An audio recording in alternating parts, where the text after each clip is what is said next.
अस्सलाम वालेकुम स्टूडेंट्स।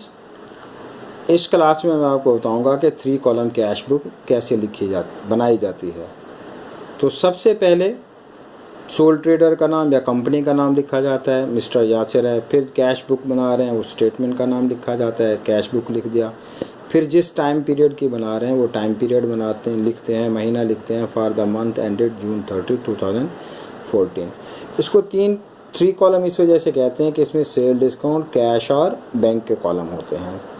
तो इसकी 2 साइड्स होती हैं। एक होती है रिसीट साइड, यहाँ पे इस साइड पे जो भी कैश हमारे पास आता है वो लिखते हैं हम। इसमें डेट का कॉलम है, पर्टिकुलर्स का कॉलम है, पोस्ट रेफरेंस का कॉलम है, सेल डिस्काउंट का कॉलम है, कैश का कॉलम है और बैंक का कॉलम है। डेट के कॉलम में डेट आएगी, पर्टिकुलर्स के कॉलम में जो तफसीलात हैं, अकाउंट्स नेम, वो आएंगे। पोस्ट रेफरेंस के कॉलम में हम कॉन्ट्रा एंट्री यानी सी का निशान डाल देते हैं। सेल डिस्काउंट के कॉलम में अगर कोई डिस्काउंट मिला है तो वो आता है, या जो हमने डिस्काउंट दिया है वो आएगा। कैश के कॉलम में कैश लिखा जाएगा और बैंक के कॉलम में कोई चेक वसूल हुआ है तो वो लिखा जाएगा। पेमेंट साइड पे जो कैश या चेक के ज़रिए पेमेंट हुई है वो लिखे जाएंगे। इसमें भी डेट का कॉलम है, पर्टिकुलर्स का कॉलम है, पोस्ट रेफरेंस का कॉलम है, परचेज डिस्काउंट यानी हमने जो डिस्काउंट दिया है उसका कॉलम है, कैश का कॉलम है और बैंक का कॉलम है। तो आइए चलते हैं क्वेश्चन की तरफ।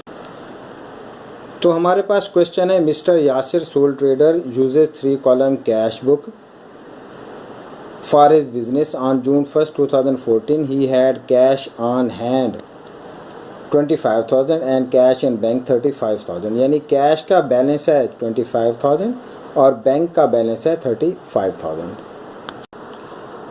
तो रिसीट साइड पे जून 1 की डेट डाल के बैलेंसेस लिख देते हैं। कैश का बैलेंस कैश के कॉलम में लिख देंगे और बैंक का बैलेंस बैंक के कॉलम में लिख देंगे। कैश का बैलेंस है 25,000 और बैंक का बैलेंस है 35,000।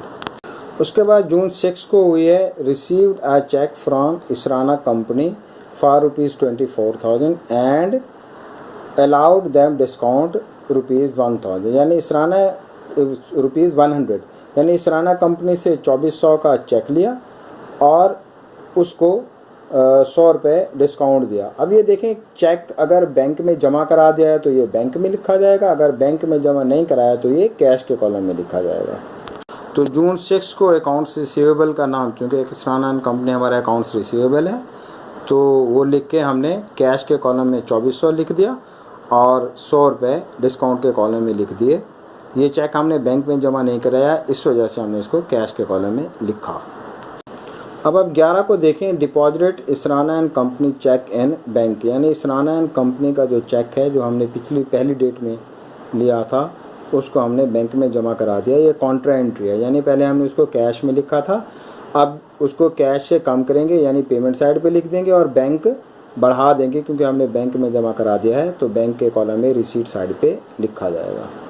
ये देखें, 11 को हमने इसको बैंक के कॉलम में 2400 रुपये बढ़ा दिया है, ये रिसीट साइड पे, और बैंक बढ़ा है किसकी वजह से, कैश की वजह से, और सामने हमने लिख दिया है सी यानी कॉन्ट्रा एंट्री। और पेमेंट साइड पे अगर आप देखें तो 11 को हमने क्या कर दिया है, कैश कम किया है, तो कैश कम हो गया और किसकी वजह से, बैंक की वजह से, तो सामने हमने लिख दिया बैंक। अब 15 को देखें, issued a cheque for ₹2,500 to Kafeel and company in full settlement of their account 3,000। यानी हमने कफील एंड कंपनी के 3,000 देने थे, 2,500 दे के खाता नील कर दिया। तो ये अकाउंट्स पेबल की वजह से चेक के ज़रिए पेमेंट हुई है, तो ये क्रेडिट साइड पे यानी पेमेंट साइड पे चला जाएगा, और 500 रुपये हमें डिस्काउंट मिला है तो ये डिस्काउंट के कॉलम में आ जाएगा। ये देखें, 15 को हमने अकाउंट्स पेबल के नाम से 2,500 से बैंक के कॉलम में लिख दिया और 500 डिस्काउंट के कॉलम में लिख दिया। 27 को है, डिपॉजिट कैश इनटू बैंक 10,000। यानी बैंक में 10,000 कैश जमा कराया। ये भी कॉन्ट्रा एंट्री है, कैश बढ़ जाएगा, बैंक कम हो जाएगा। ये देखें, 27 तारीख को हमने क्या किया, बैंक बढ़ा दिया क्योंकि पैसा जमा करवाया था, बैंक बढ़ा कैश की वजह से, सामने सी लिख दिया कॉन्ट्रा एंट्री। और इसी तरह 27 को हमने 10,000 कैश कम कर दिया। अब कैश कम हुआ किसकी वजह से, बैंक की वजह से, तो सामने बैंक लिख दिया, डेट है 27। 27 को देखें, with due from bank for personal use, यानी ज़ाती खर्चे के लिए 3000 रुपये निकलवाया है तो बैंक कम हो जाएगा ड्राइंग की वजह से। पर्सनल यूज़ के लिए जो निकलवाया जाता है कैश, वो काउंटर एंट्री नहीं होती। ये देखें 27 तारीख को हमने ड्राइंग के नाम से बैंक को क्या कर दिया, कम कर दिया, या हमने पेमेंट साइड पे लिख दी।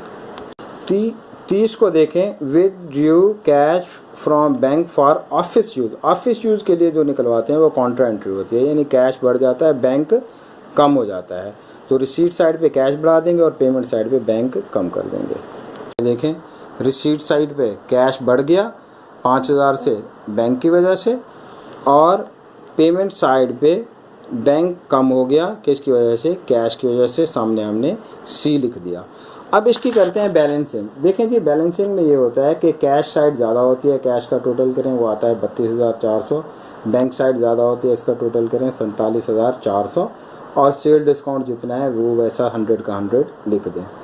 इसी तरह आप देखें वही जो टोटल है वो दोनों साइड पे लिख दें, यहाँ पे 32,400 कैश के कॉलम में और 47,400 बैंक के कॉलम में, और परचेज डिस्काउंट लिख दें।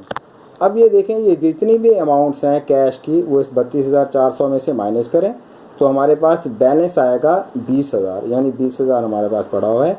इसी तरह बैंक के कॉलम में 47,400 में से सारी माइनस करें तो 36,900 ये हमारा बचा, ये हमारा एंडिंग बैलेंस है। और नेक्स्ट मंथ में यही एंडिंग बैलेंस यानी जुलाई 1 को जो है ना, ये हमारा बिगिनिंग बैलेंस बन जाएगा 20,000 एंड 36,900।